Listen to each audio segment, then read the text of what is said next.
Hello there everybody, Sam's Trains here, welcome back to the railway and welcome back to another review. Up today it's a very interesting pre-grouping freight locomotive from Hornby.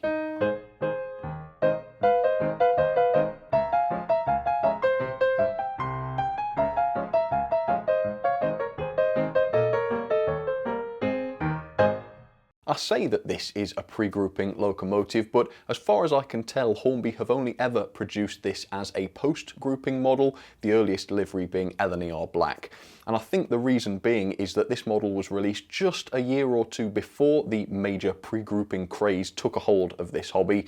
Had this model been produced just a couple of years later, I do think we would have seen this in the lovely pre-grouping livery, which is a real shame because if you do a Google image search for today's class in the NER livery, you'll be able to see what a beautiful, beautiful livery it is. It's got the lining on it and everything.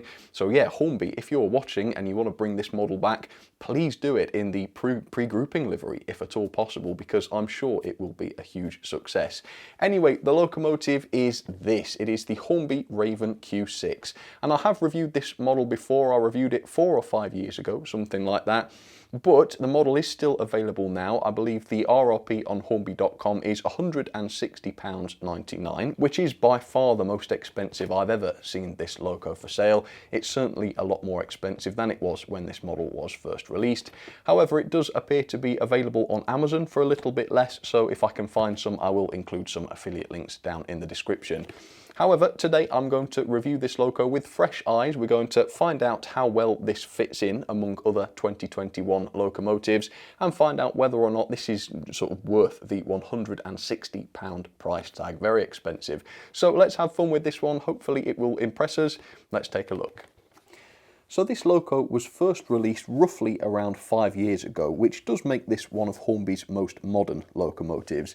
And as soon as I saw this model for the first time, I liked it. I think just because of how unusual it looks. It's got the very seldom seen 080 wheel configuration, at least in model form. The only other loco that springs to mind is the Bachmann G2A, and then again that one didn't have outside cylinders like this one does. So truly a very, very unusual looking locomotive. It's pre-grouping, so you've got to love that, even though it's not in a pre-grouping livery. Yeah, a fascinating loco. I haven't really looked into this for many, many years, so I'm really excited for this actually. I'm going to rediscover it, take a close look, and like I say, we'll see how well it meets modern standards. So if I show you the end of the box, you can see the version I went for, which is R3424. It is in the LNER Black livery. It's a Class Q6 locomotive and it's number 3418. And I believe there are other liveries available, not pre-grouping like I keep saying, but I think there are some BR liveries as well. So you have got a fair bit of choice if you want it. And then if I show you the back of the box, you can see this was later classified as a 6F by British Railways. Not bad really when you consider the year that these locos were introduced in real life. Then in the middle you've got the usual brief history, so if you want to, feel free to pause and read that. And then on the end you've got Hornby's own drawings of the class, which are dated 2014. The drawing date is usually a couple of years before the model was released, which is why I think, you know, around 2016 would have been the release date for this loco. But I think I've done all the waffling I possibly can do in the introduction for this, so let's pull it out and see what this thing is like. Alright, so there it is. Lovely. Look at that. And I tell you what, seeing the thing in person, it looks no less unusual, doesn't it? So let's pull this out and take a look. So I've got the blister pack. It's not a heavy loco by the feel of it. I do actually remember that about this model. Not dreadfully heavy, which might be a bit of a problem for a 6F. And as far as I'm concerned, it is a bit of a problem when the thing now costs £161. But we'll see. I'll get it on the scales to find out for sure. So here is the operation and maintenance guide. So let's take a look inside.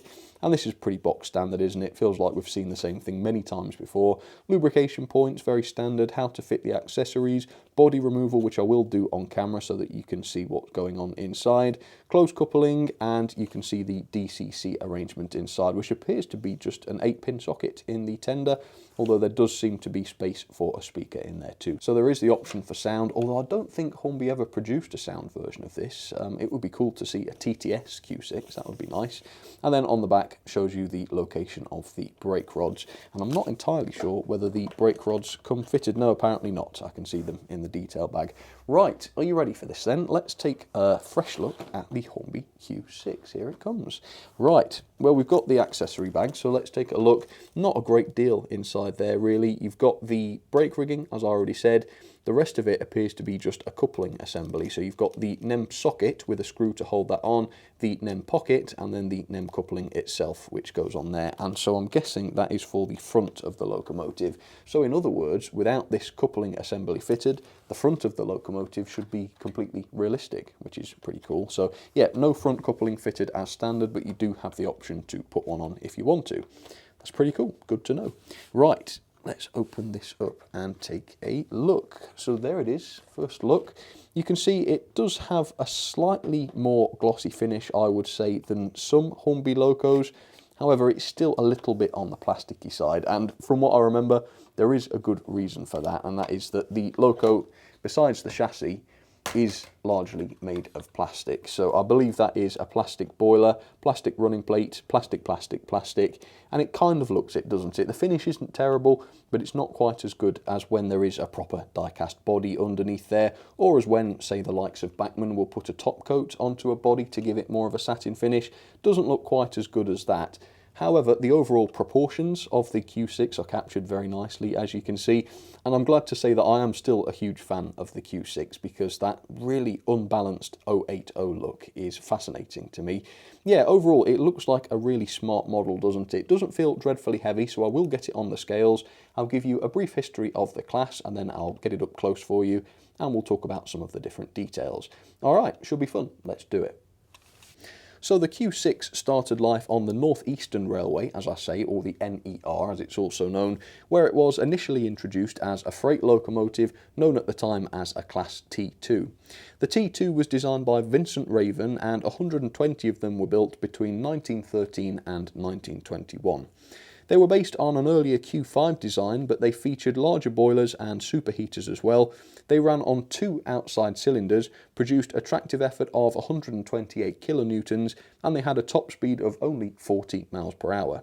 The class proved to be extremely successful, and it did survive well into LNER ownership, as you can tell, from 1923 onwards.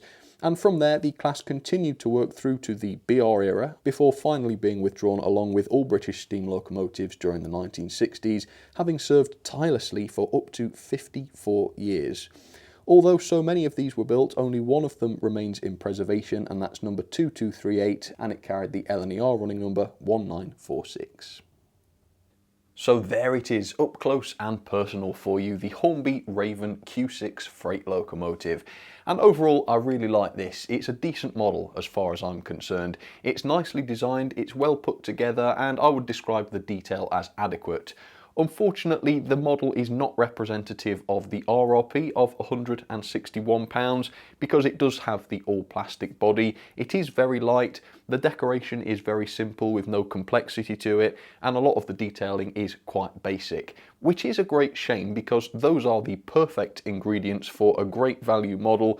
And come on, there's no hiding that this will have been a very cheap model to produce, yet it's still priced as though it is a premium model. It's priced well up there with all of the super detailed, intricate liveried locomotives, which means as far as I'm concerned, the loco is not worth the RRP or anything close to it, even if you take, 10-15% off it. However, if you ignore the price, if you ignore everything like that, the model is absolutely fine and it does look good. So it is light, like I say, it weighs in at 271 grams, which is lighter than the Bachmann G2A, despite the G2A being a much smaller locomotive. And, would you believe this, even with its tender, the Q6 is lighter than the Bachmann 94XX pannier tank. So the weight isn't absolutely amazing, you don't really get what you pay for there. They have made the decision to manufacture the running plate out of plastic and not die-cast metal, which of course detracts from the all-important weight of the loco, and it also means that the running plates are inclined to warp. As you can see, if I put my ruler on here, you can see the front end of the running plate warps away from the ruler.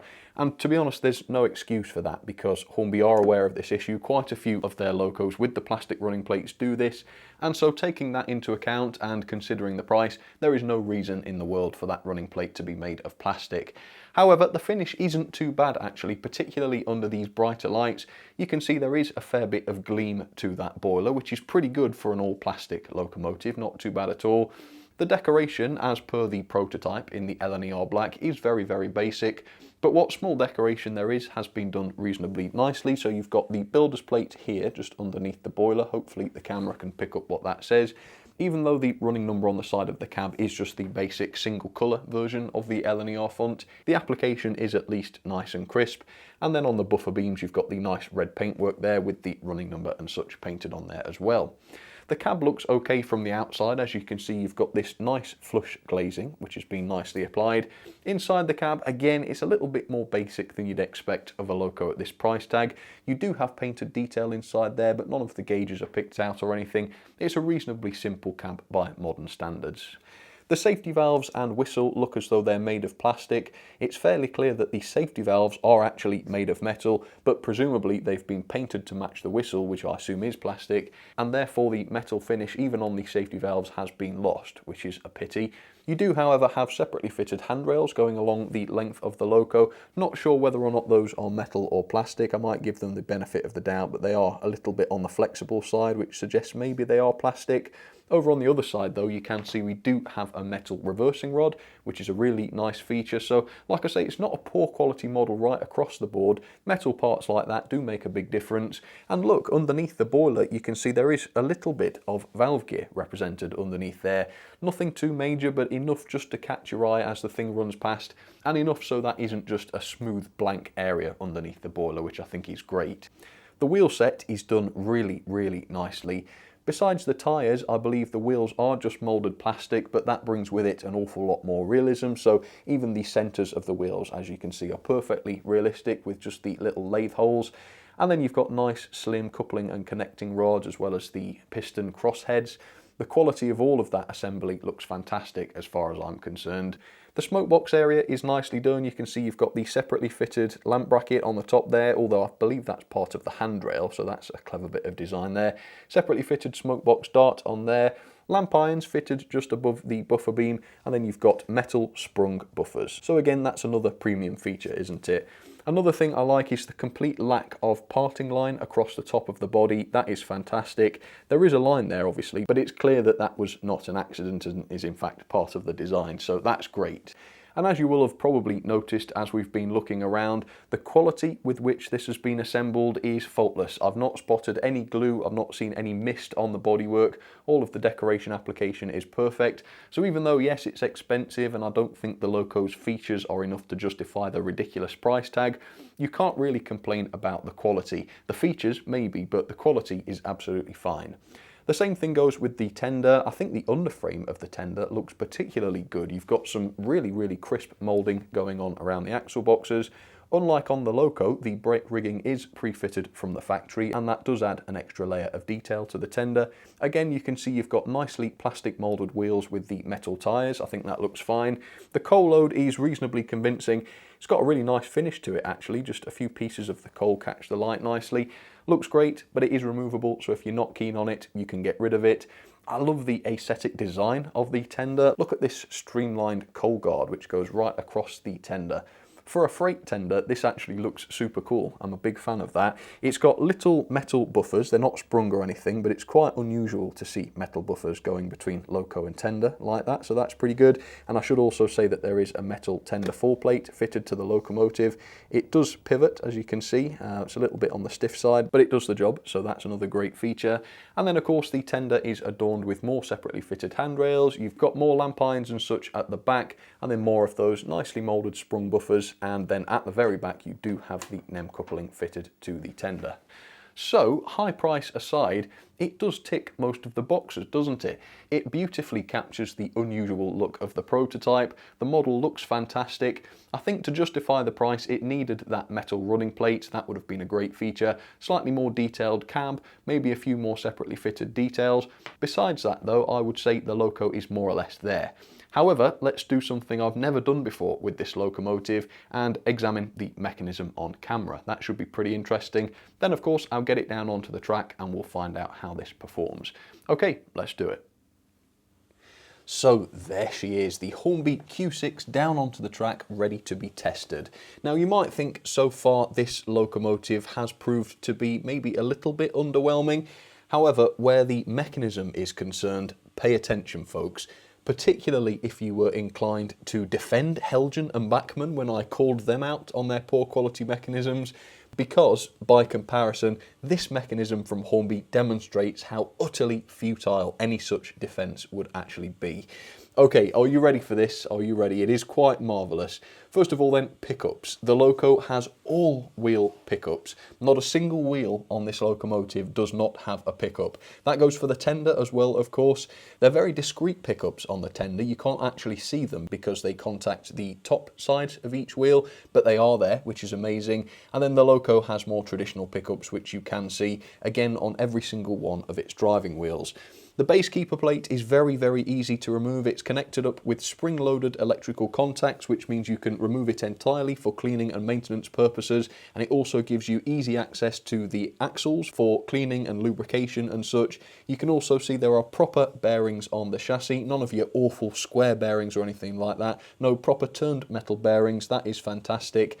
Removing the body is very easy, just 2 screws, and it reveals this really, really good quality chassis, which is made of metal, I should say. Now, can you see any wires? Can you see any components, capacitors, resistors bodged onto the motor? No, that's because there are not any. All of the components are on a circuit board where they belong in the tender, out of the way, and all of the wires have been expertly managed so that you literally cannot see any wires. It's an incredibly well designed, neat and tidy chassis. Bachmann, you should be taking notes.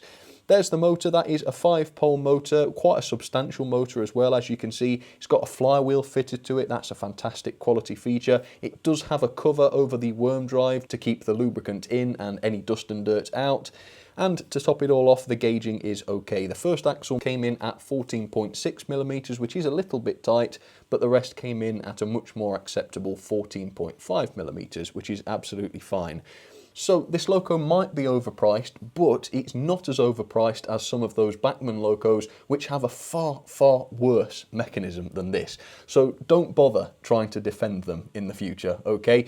Everybody's entitled to their opinion, but nobody will be able to change my mind on this. This is superior, end of discussion. No point even debating it, really, as far as I'm concerned. The only thing I would say is for Hornby to watch those motors, because I've got a good quality one, but they are known to be a bit funny, those. In the S15, for example, those motors do have a tendency to develop faults. So yeah, watch out for that. And if you buy one of these and it doesn't perform to your standard, then obviously return it and get it replaced. But let's try the performance. It's been a while since I've run this loco, but from what I remember, it was pretty good.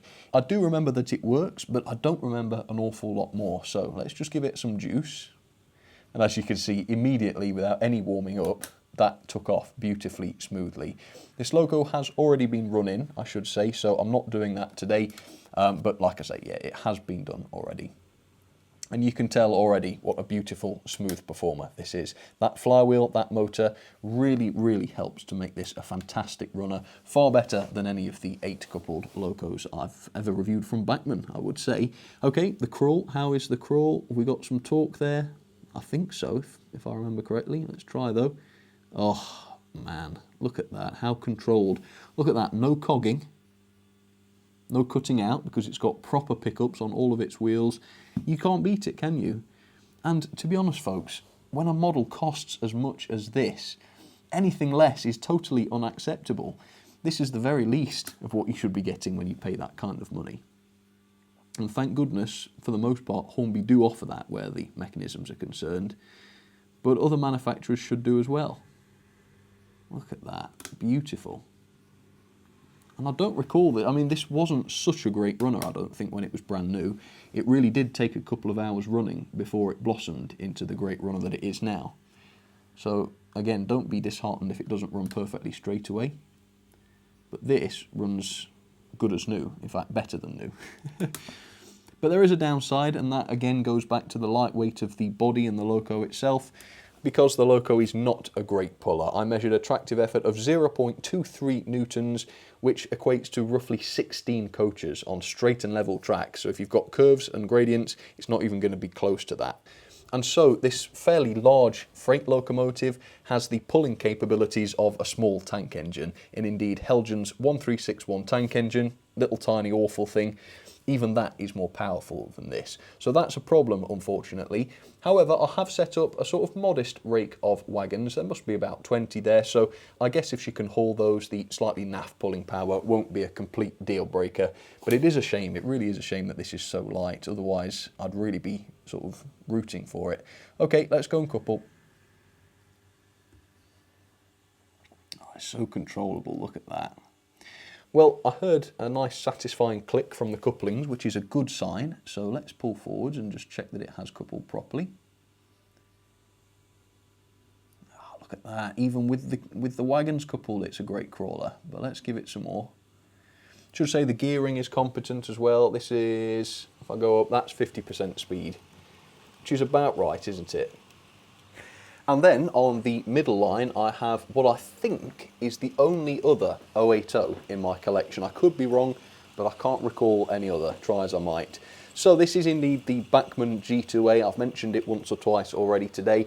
Overall, I would say this is a poorer model than the Hornby Q6. However, it does have the die-cast running plate, which I think every loco should really, given what they cost these days, and therefore it is a much better puller than the Hornby Q6, despite, as I say, being a smaller loco. So there we go. It's a nice loco though, and it's got some LMS coaches as per its region. And because I don't have any more 080s that I can think of, I'm having to make today's theme just 8 coupled locos in general. So on the inside line, I've got a tank engine. I bet you remember this one.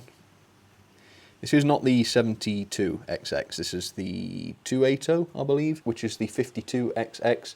So let's get that one going. Just a small rake of box fans, actually. A laughably small rake, really, for a loco of this size. And I think the Q6 has just about finished its first lap. So we'll tune in for its second and we'll watch how it handles the curves and the gradient, see what the torque's like, and see how it performs on curves. All right, here it goes. Let's watch it around my dodgy S-bend. Alright, no slowing down at all. And up Gordon's Hill, bearing in mind this is not a great puller. Are we seeing any slowdown? Not really, not really. It's actually handling that remarkably well. It is a superb performer. And I would love to say, you know, I'm blown away by the performance, it's a real surprise. But that's not true. It's not true. It's not a surprise. I'm not shocked by how good the performance is. It's just logic, pure and simple, isn't it? It's got an incredibly high quality mechanism and therefore it works properly. And when lesser locomotives come along with poorer quality mechanisms and fewer features, it stands to reason that they run more poorly. So no, the fact that this one does run so faultlessly is not a surprise. It's very, very good and it should be commended. But that's just the logical result of a good quality mechanism. And I'm so pleased that Hornby are one of not that many manufacturers that recognise that and produce excellent mechanisms for their models. So say what you like about the Q6, maybe it's overpriced, maybe it doesn't have the features it ought to have done for what it cost, but it sure does run well and the mechanism is really, really good. And I feel like that is enough to win me over personally. Yeah, I do think so. Let's have some ratings then for the Hornby Q6 locomotive. Yeah, overall this is a model I actually do quite like and it stood the test of time reasonably well. The level of detail, perhaps I've been a bit generous here, but I have given it 4-star. Overall, yeah, the level of detail just about reaches modern standards. It doesn't get 5-star because of the slightly plasticky finish. I do think we've seen better finishes on steam locos more recently, even from Hornby frankly, but obviously from different manufacturers as well. The safety valves and whistles looked a little bit plasticky as well. Even though the safety valves were actually metal, they just hadn't been painted that convincingly, and also the cab detail left a little bit to be desired as well. Obviously we've seen better cabs, and even back 5 years ago we were seeing better cabs, so 4-star on detail. The performance though is fantastic, in fact far better than I ever remember this loco being, so I do think a good run-in will bring a great improvement to performance on these locos, so if you've got any trouble, run them in big time. Yeah, really, really good crawl, it's nice and smooth, not too fast, the gearing seems very good, no slowing down on Gordon's Hill. Yeah, I mean, I'm just racking my brains to find something to fault in the performance. That's what a reviewer should be doing, but I can't find anything, so 5-star. It's a good job I have a separate category for pulling power, otherwise that would have affected the performance. The pulling power was not great, 0.23 newtons, that's equivalent to around 16 coaches on straight and level track. Even Helgen's infamous 1361 tank engine is more powerful than that. So yeah, pulling power not great. It's a real pity we don't have more metalwork on board the loco to improve the pulling power. The mechanism though is definitely 5-star, and in fact it's the mechanism that has really dragged up the score of this locomotive. Proper bearings on the wheel set, so serviceable, beautifully accessible. Flywheel, 5-pole motor, really nice design of chassis with no components and wires in the way. Tender pickups, loco pickups, I mean, you name it, this loco's got it. Fantastic mechanism, you do get what you pay for in terms of performance and mechanism. The quality overall though, I've had to give just 3-star, and it is a pity about this, because with a loco that costs this much and is put together this nicely, it's a real shame not to have a die-cast running plate. Even a die-cast boiler would have been lovely, but that's a bit unrealistic. A running plate made of metal though doesn't seem too much to ask. And when you consider how poor the pulling power is, and when you also consider that there was some warping to that running plate, I can't really see any excuse not to have the metal running plate there, so it does lose a couple of stars for that. Let me see, I don't think there's anything else that I would mark down on quality, is there? I don't think so. Besides the slightly plasticky finish, I suppose, overall the model is put together very, very nicely, so do bear that in mind. Value for money then, with an RRP of £160.99, I can't give this anywhere close to 5-star. It is too expensive, it is too basic to justify that amount of money. It is a bit cheaper on Amazon, I will include affiliate links there, but we're still talking £130 to £140. It's a lot of money, and I dread to tell you what I paid for this just a few years ago. Are you ready? £89, £89.50. That's what this loco's worth. How it's now shot up to almost double that, I'm not entirely sure, but it's not worth it, unfortunately, and therefore 3 stars is the very best I can do. I mean, it probably deserves 2, but hey, it's a good loco, so we'll give it 3, I suppose. Overall then, that is a decent score of 7.21 out of 10. That's not bad considering, is it? Let's pop that into the logbook. There it is, 13th place. That's not terrible. Above the Flying Scotsman and below the Hornby A4. It's definitely the mechanism that saved this locomotive though. Had the mechanism been poor, the score would have really, really plummeted on this. Overall though, it's a great loco at the right price, and I'm not saying you will find one at the right price, but at the right price I can recommend it. Well folks, thank you for joining me for yet another review. I think this one finished a lot better than it started, and to be honest, that's the way around I prefer it. It's much more soul destroying to come across a loco that looks amazing and then lets itself down on performance.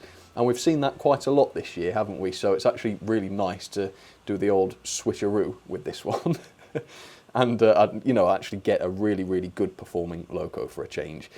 It's nice to have a loco out there that proves that this sort of performance is possible, because sometimes, you know, when you get loco after loco that is okay but not outstanding, it's quite easy to start believing that amazing performance just isn't really doable.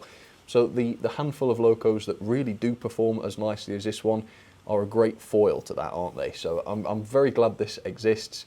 Overall, it's not a perfect model though. I mean, whether or not you buy one will ultimately depend on whether or not the faults and the downfalls of this model are outweighed by how much you want one and how much you like the class. Overall, if you can find one for the right price, I have no problem recommending this. Bear in mind it's very plasticky, bear in mind the level of detail isn't quite up to maybe what you might expect for your money. Overall though, it does look good and it works well, so what more could you really ask for? So folks, thank you very, very much for watching. Do let me know down in the comments what you thought about this one. Have you got one? What is your experience? Would you buy one based on this review? Have I put you off? Whatever the case may be, please do let me know. For now though, thanks for watching, thanks for your company, and I will see you very, very soon for yet another video. Alright, cheers folks, take care.